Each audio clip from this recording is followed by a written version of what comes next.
okay, we covered diet culture and the diet culture methods to lose weight.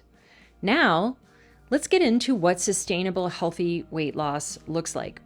The idea behind this episode is to give you a peek into a different world, a whole other way of thinking about weight loss that doesn't rely on body shaming. And that's important because you can both love yourself and think you need to lose weight. These are not mutually exclusive ideas. You don't have to hate your body. You don't have to, in fact, I'd really rather you didn't, honestly. You only have one. I'm not really sure how useful that is. And you can evaluate yourself and say, this is something I would like to handle without the recriminations of how you got there, without thinking that you're some unique failure for having that happen. What we can observe is that people have gained weight across a population. That should tell you this is not a personal issue. That should tell you this is a systemic issue. It doesn't mean that there's nothing you can do to help yourself. We're going to get into it, right? But what it means is that you really ought to let yourself off the hook and stop hating what has happened.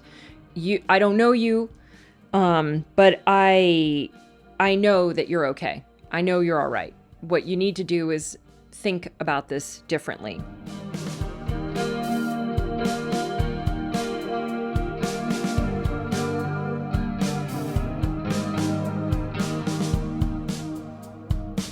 So let's get into it. What does healthy weight loss look like?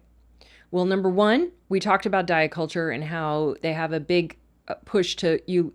Day one, they're pushing you to lose weight, and usually through deprivation. Well, that's the exact opposite of what should happen. You should not put pressure on yourself to lose weight right away when you embark on a weight loss journey. I know it's pretty crazy, but there's a bunch of things that need to happen. And one of them is that you need to calm down.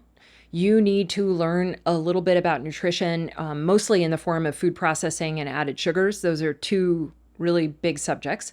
So there's a process of calming down and learning. There's a process of evaluating your life. There's a process of bringing the practices into your life that are going to create sustainable weight loss. And I don't want you running 5 miles on day one because your life isn't set up for that. You aren't set up for that. That's a crazy thing to do to yourself. We really have been living out the ideas of the Biggest Loser style weight loss, which is this, like, I'm going to do it all day one. Oh my God, that sounds like hell. And I don't think anything that you're going to keep up for the long term is rooted in pain. That there's just that. The other thing is that we see when you don't focus on, we think of weight loss, both in my program and for myself, weight loss is a byproduct. It's actually an outcome of your practices. And those take time to develop. It takes time to understand who you are and how you want to live out those practices. And the last one is that we embrace plateaus. You are not supposed to I think of this as abuse, is to put your body through a process where it's just forced to lose weight over a long period of time. Like, lose weight. If you get on the scale and it didn't happen, oh, it's a tragedy. Long-term sustainable weight loss has a lot of plateaus in it, and your weight can go up and down. I'm making a little seesaw motion for those who can't see me. It'll go up, it'll go down, and then it sort of floats down as your practices get more solidified. And that is a byproduct. That is an outcome, and it's a gentle outcome.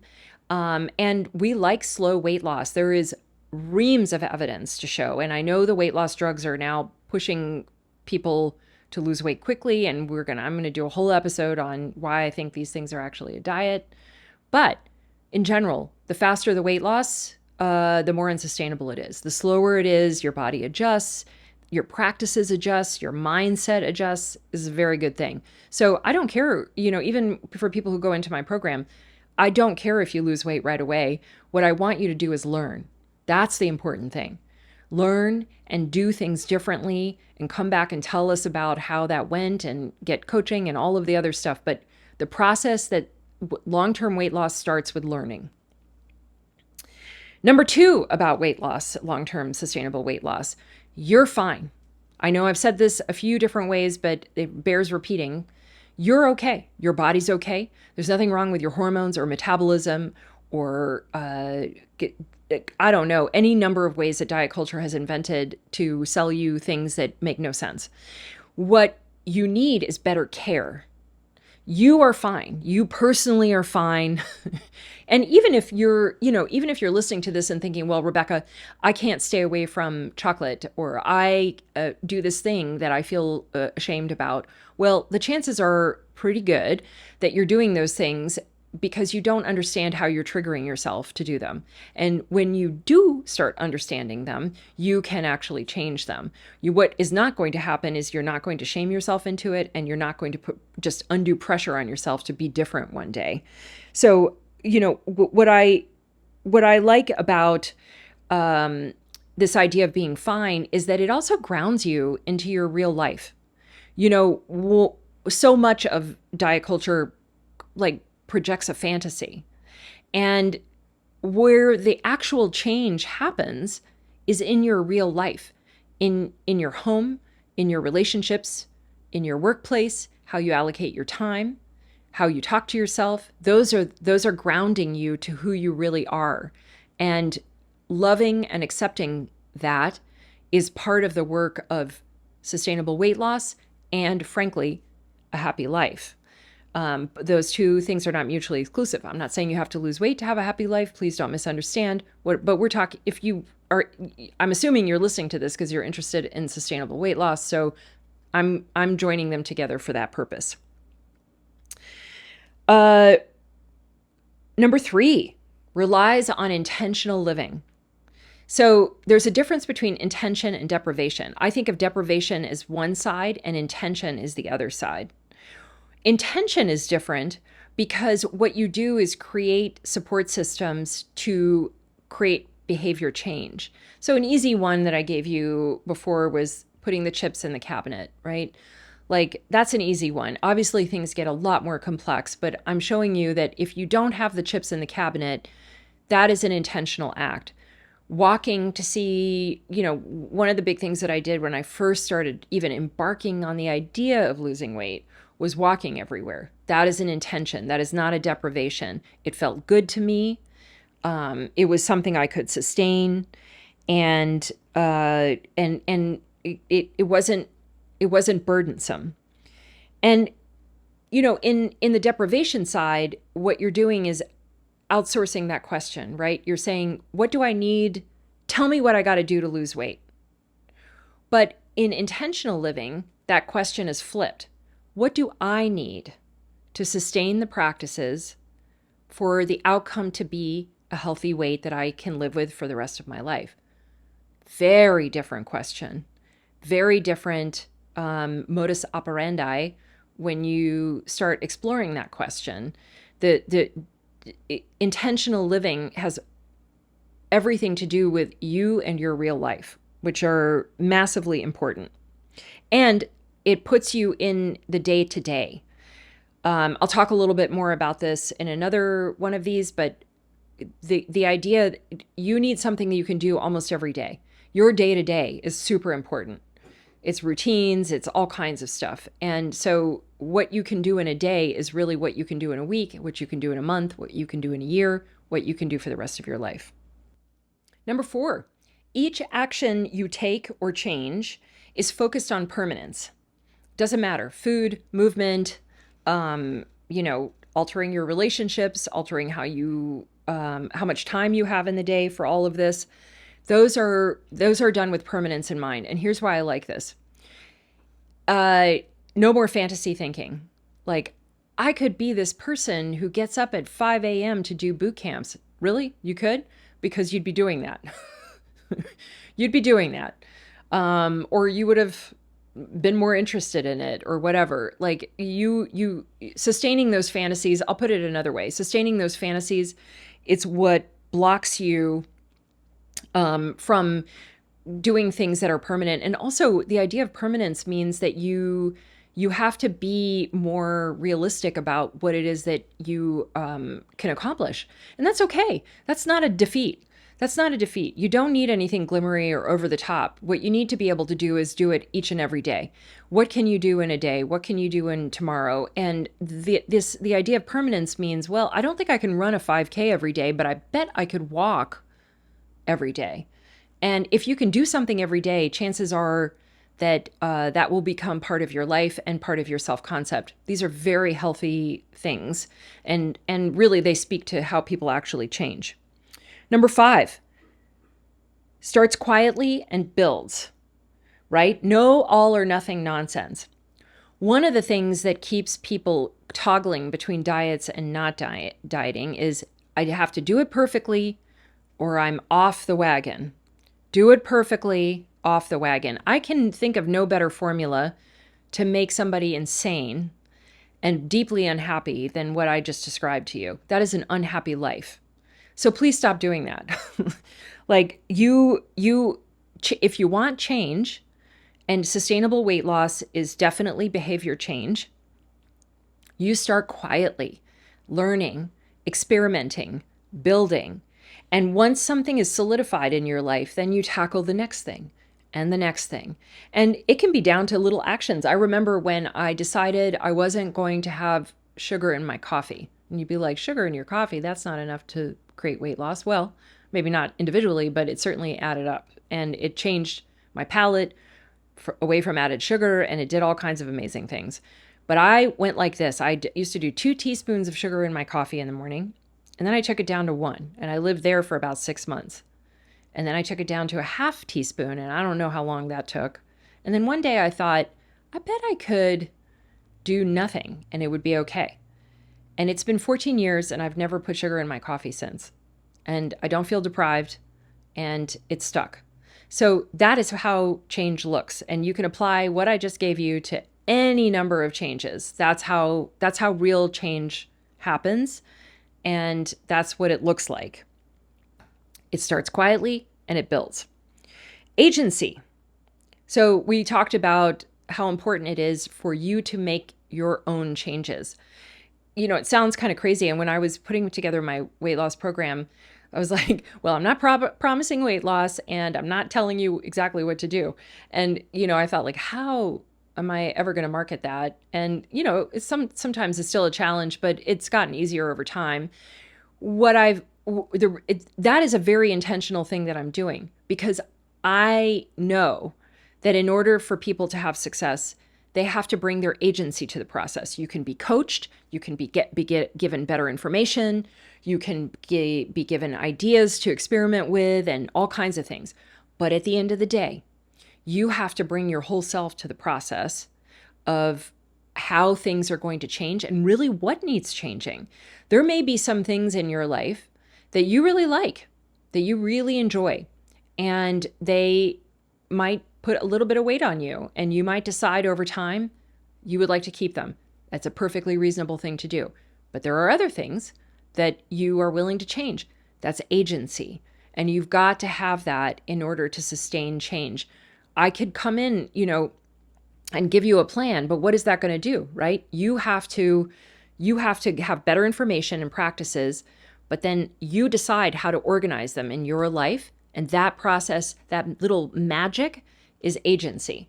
And it's what's kept me doing all my good practices, is they were right for me, and I like them, and I am excited to do them on a daily basis. Number 7, what relationships need a conversation because they're based on consumption?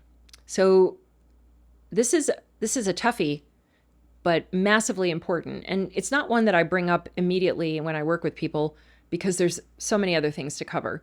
But eventually everyone gets to this, because the problem is that we are all swimming. We are all pickled. I don't know what other metaphor I can use, but the modern world is an obesogenic environment. That is what it is.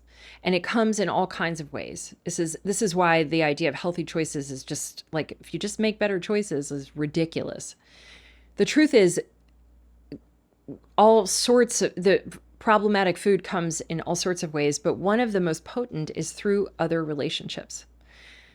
And This is why I say weight loss is actually personal development and relationship work. Food and movement are the easy part. And what it means is that when you have relationships that are based on consumption, and a good example of that I use to teach is vacations. People go on vacation, and it used to be that, like, I think about the vacations of my childhood where we went like crabbing and then went to the beach, and there was like one time we went and got a sundae. We got, as a family, we went and got like a banana split or whatever. But really, the whole thing was like we ate normally, but vacations are no longer that. Now you're in a situation with friends and it's drinking all day and it's this at night and blah, blah, blah. That is a very difficult circumstance. And you in healthy, long-term sustainable weight loss, you renegotiate your relationships, most especially the ones that are centered on consumption. And, that could be even with your children in the household. I know a lot of people are upended by the food that they feed their children. And, to that I say, like, let's all eat better. Let's all as a family eat better, and teach your kids how to take care of themselves, right? But I'm getting off course. The point is that long-term healthy weight loss accounts for how you consume things with other people. And you have to consider that. You have to change that. You have to have difficult conversations sometimes. And that's okay. Let's normalize that. That's temporary discomfort, long-term success. Okay? Number 8, change is incremental. Patience is the name of the game. You think of yourself as you think of things as putting yourself a little off balance and then waiting until there's some stasis to bring in another change. Could be sugar in the coffee, could be now you read labels, now you do this walk with a friend. Change is patient, it's humane, and incremental. Number 9, you do not use a method that just asks you to eat less. That is 100% not how long-term sustainable weight loss looks.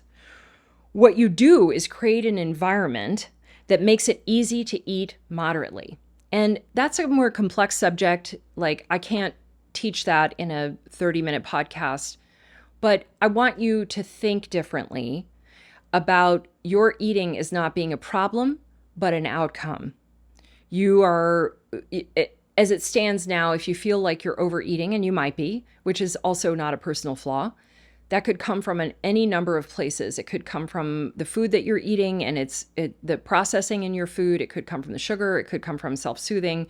It could come from all sorts of different ways. It could also come from triggers, like you're just being shown that food, or this is what the kids eat, or whatever. You have to work your way through it.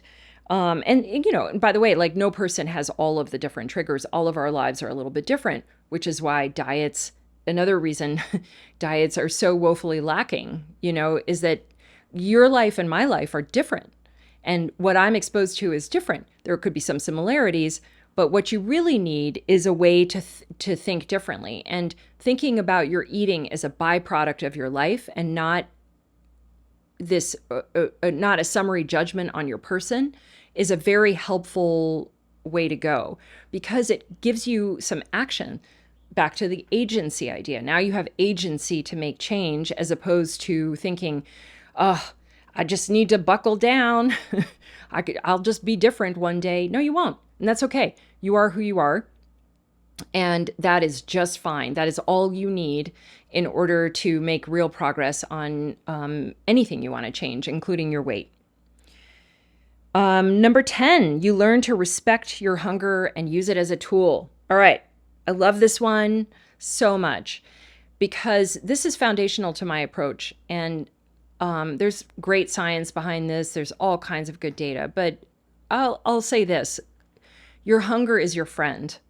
It is not something to wipe away or to think is a nuisance. I think we think of our hunger, especially if we're trying to lose weight, we think of our hunger as a nuisance. And what it is really happening is your body is communicating with you, and you need to slow down and listen. I love my hunger. I use my hunger to nourish myself. When, how much?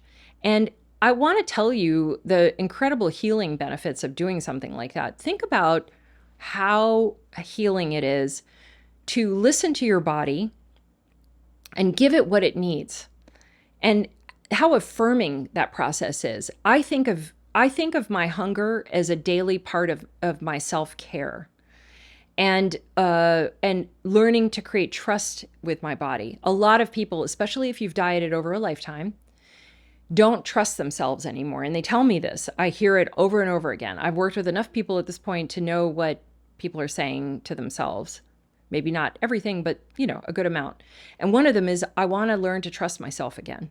Well, I will tell you, long-term sustainable healthy weight loss uses hunger as a tool for self-respect, self-care, and building trust. You have to go back and rebuild the trust with your body that you have shoved around, both either in terms of over-consuming, and again, I don't mean that as in like you're just out of control, but a lot of modern life is predicated on over-consuming or under-consuming while on diets. Both of those things are terrible, and your hunger is a way to rebuild trust from all that damage. Number 11, the changes that you're making feel natural, enjoyable, sustainable, and you can see yourself doing this for the duration. One of the things I hear from members as they start the program is like, shock. I think I can do this for a lifetime. Like, yeah, right. You need ways to navigate the world. And how do you eat for a healthy weight? How do you think about food purchases? How do you eat out with other people? There's all kinds of ways that you end up protecting yourself, but all of these things need to be like natural. They can't have a high cognitive load like diets where you're tracking and thinking about calories. And this is not how you navigate the world, turning food into calories, which by the way is going to be a subject of 2 podcasts. That's how much I hate calorie counting. But what you need are ways in which you have created to make good decisions for yourself and to make it easy to make good decisions for yourself. And that's a natural, sustainable process that does not feel full of anxiety. And you can use that little tool, right? Of like, am I feeling anxious while I'm doing this? And if you are, that might not be anything you can sustain. It's probably not natural, and it's definitely not enjoyable. So that's the process of grounding you to yourself and your life. A very important process, like that you can live like this. You can live like this. That's natural, healthy, sustainable weight loss. And the last one, number 12. Healthy, sustainable weight loss addresses self-soothing. What do I mean by that? Well, a lot of people use food to feel better. And if you do that, please know that I am not criticizing. I think everything in culture tells you to do that. And in fact, it's been very normalized. Like having a bad day.